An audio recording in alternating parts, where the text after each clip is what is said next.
Estive analisando esses últimos desenvolvimentos que estão ocorrendo na geopolítica internacional e principalmente relacionada com a guerra na Ucrânia. Temos um cenário hoje de Donald Trump concorrendo, possivelmente, ou na verdade já foi confirmado, né, Kamala Harris como a sua candidatura para os democratas, que vai disputar com Donald Trump em novembro deste ano. Então esse cenário americano e guerra na Ucrânia fazem muito sentido analisarmos essas duas vertentes, porque mostra como que pode ser o futuro da guerra que está acontecendo lá na Ucrânia. Isso porque Donald Trump, ele já vem dizendo há um bom tempo que ele acabaria com esta guerra em poucas horas, em um dia até mesmo, né? E é claro, ele não falou qual seria o elemento principal do seu plano para tentar intermediar, negociar esse fim da guerra e fazer com que a Rússia e também a Ucrânia aceitassem essas propostas e esse elemento principal para pôr um fim nessa guerra que já chega a mais de 2 anos e meio sem sinais de interrupção e arrefecimento dessas hostilidades. Observamos meses atrás que houve uma cúpula lá na Suíça relacionada com uma possibilidade de discussão de paz da Ucrânia, só que não contou com a presença da Rússia e, por consequência, não contou então com a presença da China, que deixou bem claro: só vamos participar, por exemplo, de uma reunião, uma cúpula como esta, e só haverá possibilidade de discussão de uma paz na guerra na Ucrânia com a presença dos dois principais beligerantes, a Ucrânia e a Rússia. Fato que não aconteceu na cúpula da Suíça, tá? Mas tudo bem, né? Agora houve ali uma possibilidade de diálogo mais expansivo e mais flexível por parte da Ucrânia. Não sabemos neste momento qual que é a posição clara da Rússia em relação a uma possibilidade de discussão de um cessar-fogo com a Ucrânia, porque de um lado temos Zelensky, que deixou bem claro que houve muitas mortes, muitos gastos, tanto de questão financeira quanto questão de recursos, e também o lado principal, que é o lado humano. Tanto a Ucrânia quanto a Rússia já perderam milhares e milhares de pessoas, tanto civis quanto militares, nesse conflito.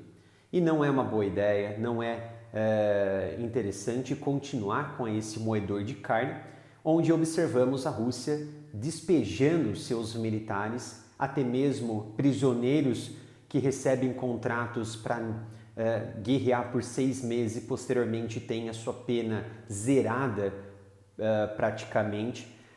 Então eles Moscou envia recursos humanos sem qualquer tipo de treinamento, às vezes passa por uma reciclagem, às vezes o militar ali, o voluntário, o contratado, ele já tinha uma pequena experiência de guerra, ou melhor, pequena experiência militar, e acaba passando por uma reciclagem muito rápida de semanas ou até mesmo de dias e joga como bucha de canhão no conflito. Foi assim em Bakhmut, foi assim em Marinka e também está sendo assim, por exemplo, lá na região de Kharkiv, onde agora houve uma estabilidade, onde a Ucrânia ela não consegue afastar os invasores russos e os russos, invasores, não conseguem empurrar as tropas ucranianas para o interior de Kharkiv, que fica ali a poucos quilômetros da fronteira mais próxima da Rússia, na região de Belgorod. Então agora temos uma outra frente aberta, desta vez não pela Rússia, mas pela Ucrânia, acertadamente com uma estratégia de desvio de recursos russos, humanos e também de equipamentos, lá na região de Sami, na fronteira ali com Kursk, o Belgorod ficou ali na região de Kharkiv mais ao sul, né? mais para baixo do mapa ucraniano, e mais ao norte temos ali a região do Oblast de Kursk, que fica ali paralelo fronteira com Sumy.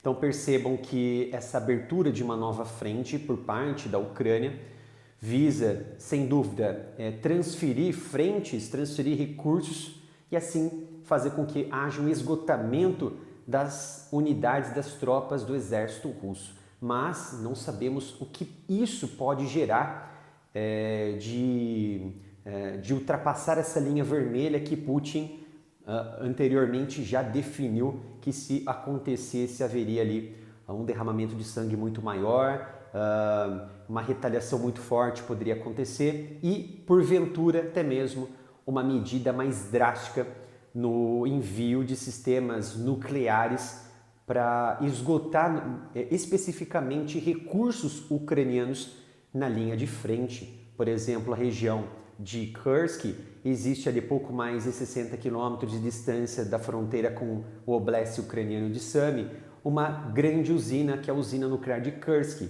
Se tomada, a Ucrânia poderia elaborar uma nova estratégia de guerra e assim estabelecer um posto ali avançado e praticamente fixo contra a própria Rússia em seu território.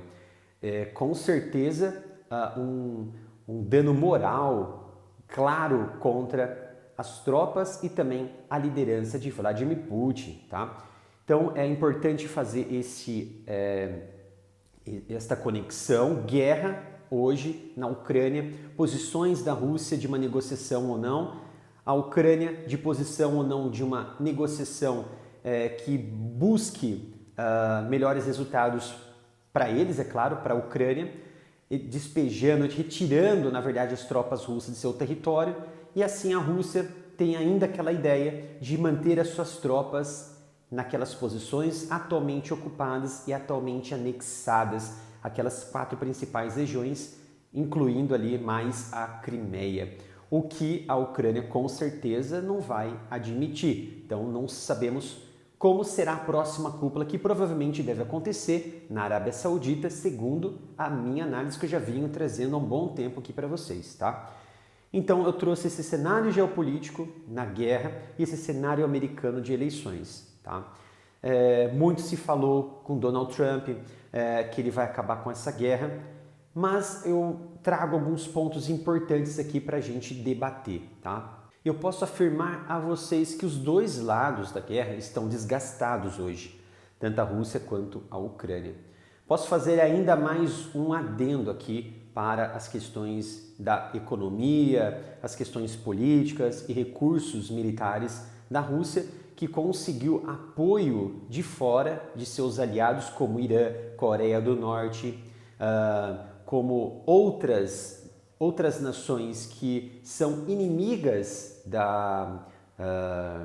do Ocidente, como Estados Unidos, como Inglaterra, em que Moscou conseguiu transformar a sua base industrial desgastada em uma base industrial mais estável, conseguindo aporte militar bélico vindo de seus aliados como Irã e Coreia do Norte. Nesse ponto, temos aqui um cenário em que houve um desgaste muito grande de recursos humanos, de muitas baixas russas na guerra e também de muitas baixas de equipamentos da guerra. Do outro lado, também temos a Ucrânia, com uma Europa com dificuldades de promover a demanda de guerra, principalmente de sistemas de artilharia para a Ucrânia. Hoje a Rússia gasta em média 10 mil artefatos de artilharia por dia, contra 2 a 3 mil, provavelmente aumentou um pouco esses gastos de projéteis de 155 milímetros, entre outros calibres mais reduzidos abaixo de 155 milímetros da Ucrânia. Então há esse paralelo de desgastes dos dois lados, só que a Rússia ainda consegue uma boa vantagem nesses recursos, claro, vindo com apoio de fora, apoio de seus aliados. E a Europa e os Estados Unidos não conseguem fomentar de forma clara, de forma a atender a demanda de guerra hoje da Ucrânia. E com o passar do tempo, os meses vão correndo, isso pode ser muito prejudicial para o moral novamente das tropas das tropas ucranianas. Porque, como nós observamos meses atrás, antes desse novo pacote de ajuda bilionário dos Estados Unidos, praticamente a Ucrânia estagnou e correu-se ali um risco de ficar sem armamentos, principalmente sistemas antiaéreos, por conta desse déficit. Então houve essa alavancagem desse pacote bilionário que deu um oxigênio para essa Ucrânia que estava ali a um passinho do sistema, a um passinho ali da UTI, praticamente em um estado bem crítico de saúde, vamos dizer assim, tá? Então, a Europa e os Estados Unidos estão gastando muito dinheiro e a sociedade americana já observou isso. Então, eles estão o quê? Margeando, conhecendo melhor ali o candidato Donald Trump e suas propostas. Então, muitos acreditam que Donald Trump vai acabar com esse conflito. E até porque ele colocou James David Vance como o seu vice-presidente, né? Candidato também à vice-presidência, e que é um grande indivíduo contrário a esta guerra que está acontecendo na Ucrânia. Ele é uma pessoa que foi um dos responsáveis por estagnar o projeto de envio de recursos bilionários, mais de 60 bilhões de dólares para a Ucrânia. Foi retido lá no Congresso durante meses. Então, Zelensky, sabendo disso, tentou agora se aproximar de Trump, conversou ali por telefone com Trump, eles tiveram ali uma boa conversa entre eles, que é claro, de forma mais aprofundada não foi divulgado, mas Trump ele vem como não um salvador da Ucrânia e nem um salvador da Rússia, mas veio como um bombeiro para apagar esse fogo que está acontecendo na guerra na Ucrânia. Mas vejam só, tá? Trump, ele não é perfeito, Trump, ele não é o salvador de tudo, assim como Kamala Harris. Então, analisando tudo isso, eu acredito que tanto Donald Trump quanto Kamala Harris pode sim mudar o cenário de guerra, tá? Harris, no poder, vai continuar fomentando esse conflito, vai continuar mantendo esse conflito em uma retilínea em que não vai ter progresso para tentar tirar essas tropas russas. E é claro que Moscou vai gostar disso, porque ele tem esse apoio agora bem robusto dos aliados e está gastando dinheiro a rodo sem observar se isso vai impactar no futuro, a longo prazo, a própria economia. Então já tem o quê? Uma questão de moralidade e uma questão de ego envolvendo esse conflito.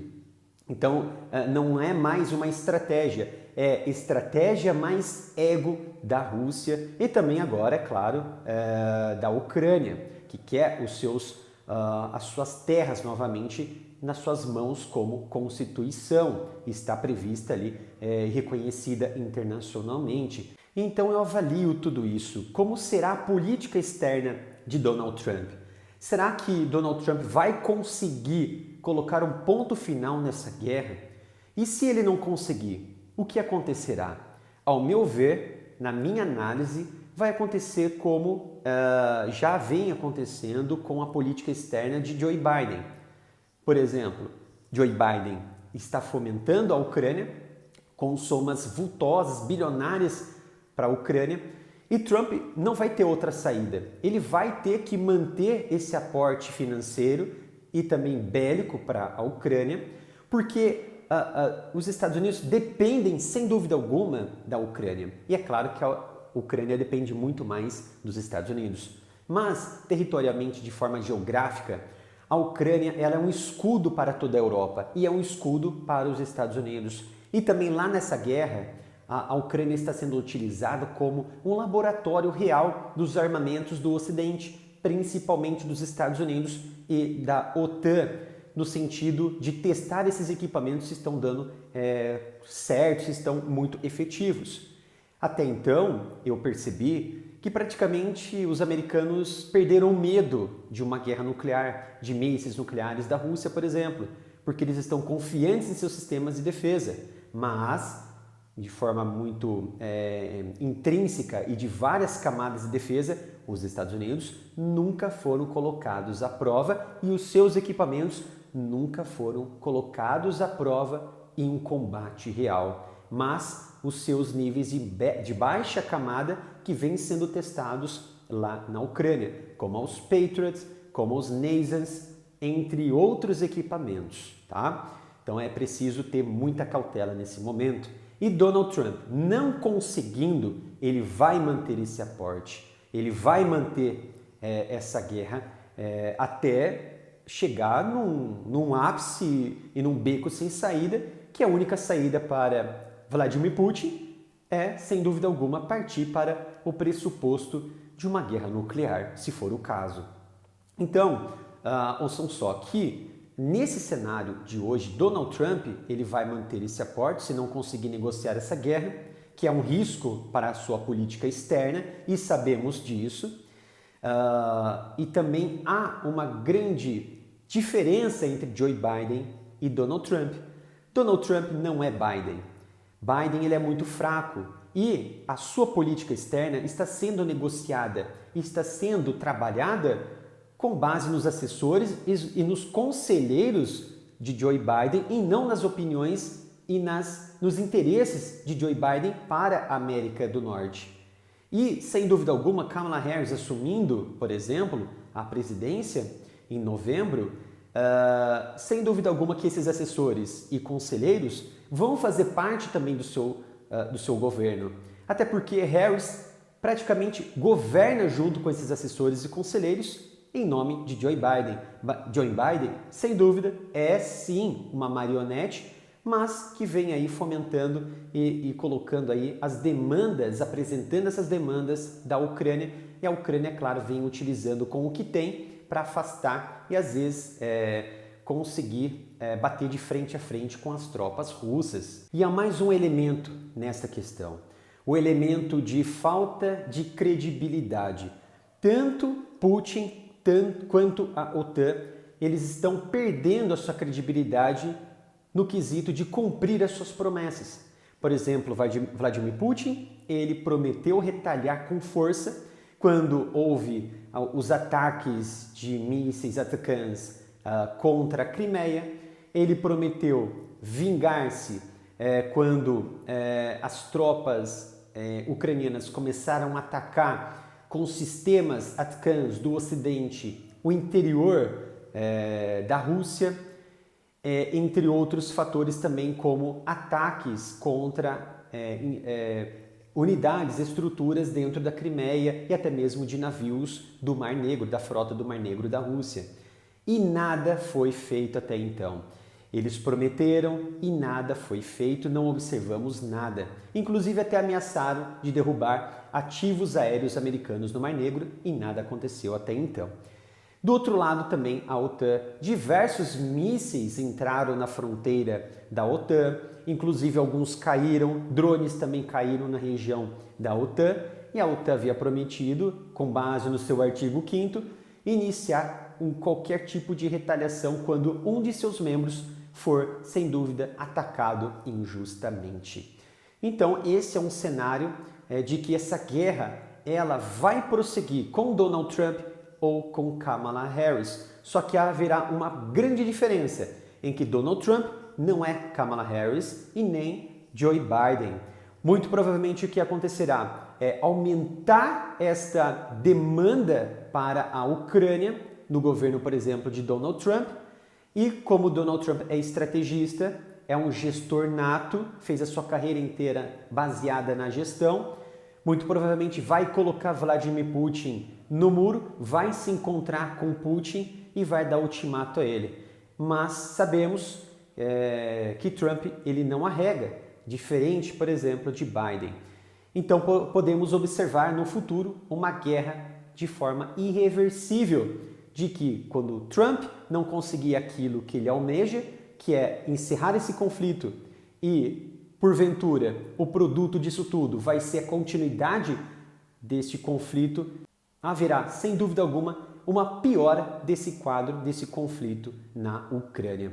Se haverá uma guerra ou não nuclear tática, na região? Não sabemos. Com certeza eu prevejo uma guerra irreversível do ponto de vista de negociação. Ou ganha um ou ganha o outro. Espero que tenham gostado desta análise. Obrigado pela sua presença. Não se esqueça de dar o seu gostei, compartilhar esse vídeo, se inscrever, ativar o sino de notificação para não perder nenhum conteúdo. Obrigado pela sua presença e nos vemos no próximo vídeo aqui no canal.